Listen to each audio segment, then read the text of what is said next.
Hello दोस्तों, MS classes में आप सबका स्वागत है।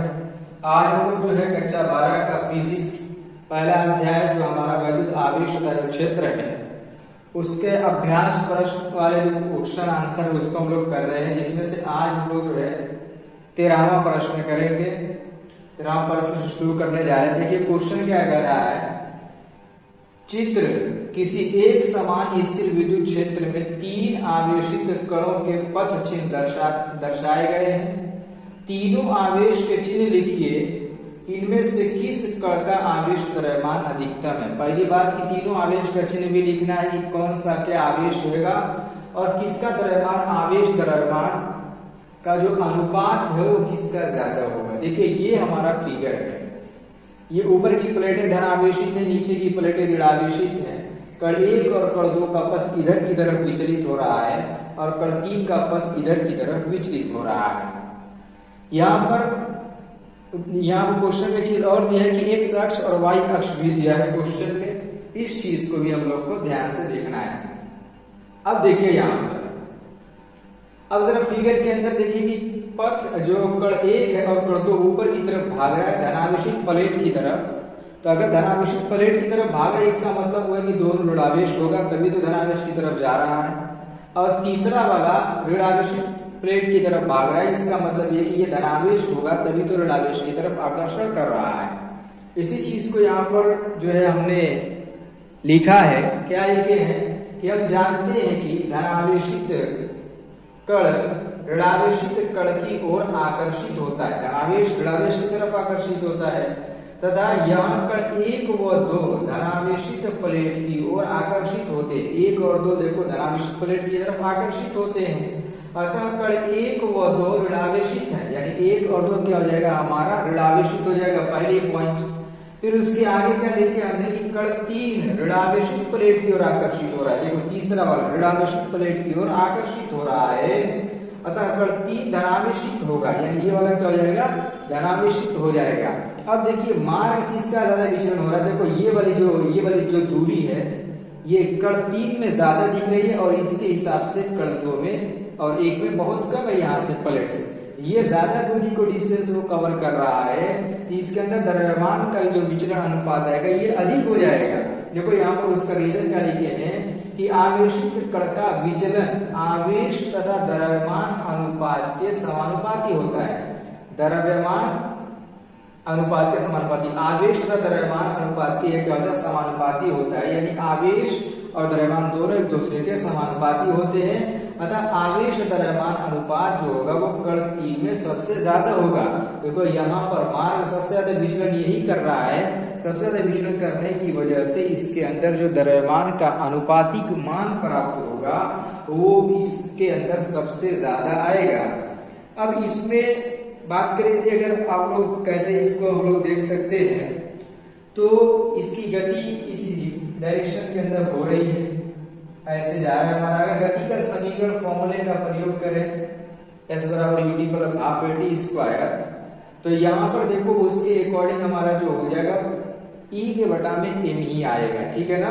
तो इसीलिए जो हमारा यहाँ पर आएगा ये कण इसी का विचलन सबसे ज्यादा। देखो यहाँ पर विचलन जो होता है, ये जो डिस्टेंस तरीके की दूरी होती है इससे जो बिंदु को विचलन कितना हो रहा है, इसमें सबसे ज्यादा तो इसी का विचलन हो रहा है, इन दोनों का विचलन बहुत कम हो रहा है। इसलिए कण 3 में जो है सबसे ज्यादा इसके अंदर द्रव्यमान अनुपात प्राप्त किया जाएगा। ये था हमारा क्वेश्चन नंबर 13 का डिटेल के साथ सोल्यूशन। तो इसको जो है आप लोग जो है कॉपी पर जो है नोट कर लीजिए और वहां पर इसको लिख लीजिए अच्छी तरीके से। परीक्षा में यदि अगर आता है फिगर दे करके तो आप लोग इसी तरीके से इसको लिख लीजिएगा। देखिए यहाँ पर जो है 14वां प्रश्न क्या लिखा हुआ है। लिखा है कि एक समान विद्युत क्षेत्र E बराबर 3 × 10⁻³ I, पर यहाँ पर जो है वेक्टर I है।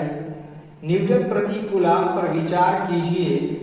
पहला पॉइंट क्या विचार करना, देखिए लिखा कि इस क्षेत्र का 10 सेंटीमीटर भुजा के वर्ग के उस पार्श्व से जिसका तल x y z के समांतर है गुजरने वाला फ्लक्स क्या होगा। फ्लक्स निकालना है। सबसे पहले देखो क्वेश्चन के अंदर हमारा दिया है कि E बराबर 3×10⁻³ और यहाँ पर न्यूटन प्रति कूलाम। अच्छा, यहाँ पर लिखे कि वाई जेड के समांतर, जैसे यहाँ पर हमारा क्या होता है, इस तरीके से होता है कि एक्स अक्ष, वाई अक्ष और जेड अक्ष होता है। वाई जेड के समांतर की अगर बात करें तो यहाँ पर वो एक्स अक्ष की तरफ होगा, दोनों की डायरेक्शन एक्स अक्ष पर हो जाएगी हमारी, ऐसे इस तरीके से इसके समांतर है। अब जैसे बात करें, देखिए यहाँ पर वाई जेड अक्ष के समांतर जो है कैसे हो जाएगा, एक्स अक्ष की तरफ कैसे जाएगा। देखो अब यहाँ पर जो हमने 3D स्ट्रक्चर बना लिया इस तरीके से, एक्स अक्ष, वाई अक्ष और जेड अक्ष। तो वाई और जेड अक्ष के समांतर इसकी डायरेक्शन किधर होगी, एक्स अक्ष की डायरेक्शन में हो जाएगा।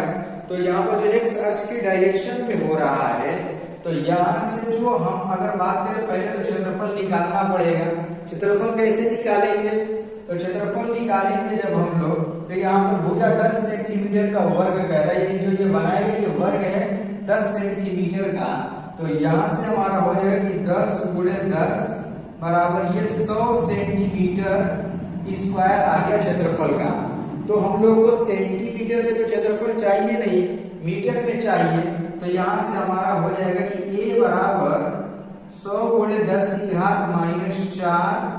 मीटर स्क्वायर, और इसको हल कर लेंगे तो 10⁻²मीटर स्क्वायर आ जाएगा। अगर इसको वेक्टर फॉर्म में हम लोग लिखेंगे, तो वेक्टर फॉर्म में जब लिखेंगे तो यहाँ पर कौन सी यूनिट लगेगी, तो यहाँ पर लग जाएगा 10⁻²i। अच्छा, i क्यों लगा है, i इसलिए लगा है क्योंकि लिखा कि वाई जेड के समांतर, तो वो एक्स अक्ष के डायरेक्शन में हो रहा था, अभी दिखाया। तो यहाँ पर आई की डायरेक्शन, एक्स पर क्या होता है, आई होता है।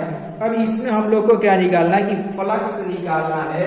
क्वेश्चन के अकॉर्डिंग क्या निकालना है हम लोग को, फ्लक्स जो कि φe होता है वो निकालना है।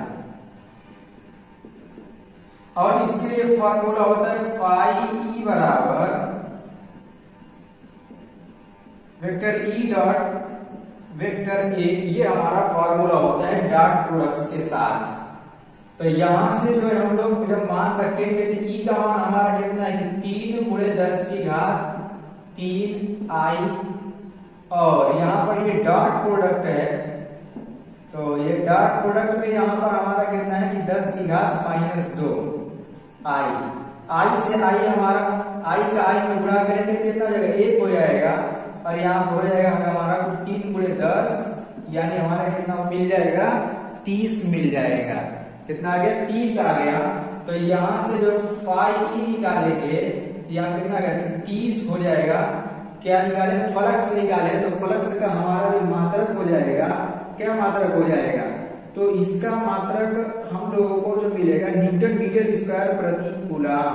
क्या हो जाएगा कि न्यूटन मीटर स्क्वायर प्रति कूलाम हमको जो है फ्लक्स का मात्रक मिल जाएगा। इस तरीके से जो है हमारा ये इसका जो पहला वाला पार्ट है इस तरीके से हल किया जाएगा। ये तो हमारा पहला वाला था। अच्छा, ध्यान से देख लीजिएगा कितना आ रहा है 30 न्यूटन मीटर स्क्वायर प्रति कूलाम। वेक्टर के फॉर्म पर हमने क्वेश्चन को हल किया हुआ है, ये चीज आप लोग नोट करके रखिएगा। ये तो हमारा हो गया पहला वाला क्वेश्चन। अच्छा, दूसरा वाले क्वेश्चन के लिए देखिए यहाँ पर, तो दूसरा वाला क्वेश्चन में लेगा कि इसी वर्ग से गुजरने वाला फ्लक्स कितना होगा यदि इसके तल का जो अभिलंबवत एक्स अक्ष से 60 डिग्री कोण बनाता हो। यानी जो क्षेत्रफल अभी हम लोग निकाले थे 10⁻², ये वही रहेगा, और थीटा का मान इसमें दे दिया कि 60 डिग्री। अब इस पर फ्लक्स कितना होगा, इसके लिए फॉर्मूला हम लोग जानते हैं कि फाई बराबर vector E dot vector A होता है। ये तो होता ही होता है, लेकिन जब हम लोग इसमें डॉट प्रोडक्ट को हटाते हैं, वेक्टर को हटा देते हैं, तो क्या होता है ई ए cos थीटा होता है, ई ए cos थीटा। इस पर हम लोग मान रखेंगे। अब देखो यहाँ पर वेक्टर को नहीं लिया जाएगा, केवल संख्यात्मक मान को लेंगे, यानी 3×10⁻³ ए का मान है 10⁻², और यहाँ पर हमारा कितना हो जाएगा cos 60 हो जाएगा। अब देखो यहाँ पर कितना आया था, ये 30 हो जाएगा हल करने पर, अभी ऊपर हम लोग हल भी कर चुके हैं। और cos 60 का मान हमारा कितना होता है, 1/2 होता है। तो यहां से हमारा जो फ्लक्स आएगा फाई का मान आएगा, कितना हो जाएगा 15, यानी कितना आएगा हमारा 15 न्यूटन मीटर स्क्वायर प्रति कूलम यहाँ पर रहेगा। किस कंडीशन में, जब इसको 60 डिग्री कोण पर बनाया जाएगा, तब ऐसी कंडीशन में हमारा जो इसमें मान आएगा वो 15 न्यूटन प्रति कूलम 15 न्यूटन मीटर स्क्वायर प्रति कूलम आएगा। ये जो हमारा जो क्वेश्चन नंबर 14 का दोनों पार्ट, और जो है दोनों पार्ट जो कोई मुश्किल नहीं है, एक ही फॉर्मूले पर दोनों को लगाया गया है। फर्क इतना है कि पहले वाले में वेक्टर फॉर्म में लगाया गया, इसमें वेक्टर को हटा के लगाया। इसमें भी वेक्टर को हटा के लगा सकते थे इस फॉर्मूले पर। कैसे कि इसमें जो है ये तो अदिश में क्षेत्रफल अदिश में होता ही होता है, इसको भी अदिश में केवल मान रखते हैं, और दोनों की डायरेक्शन एक ही थी, तो थीटा का मान उसमें हमारा 0 हो जाएगा और cos 0 का मान हमारा 1 होता है। इसके अकॉर्डिंग हमारा क्वेश्चन हल हो जाता है। उम्मीद करता हूँ समझ में आ गया होगा। अब इसके बाद जो हम लोग इसके आगे के क्वेश्चन को भी हम लोग धीरे धीरे सारे क्वेश्चन को कर लेंगे।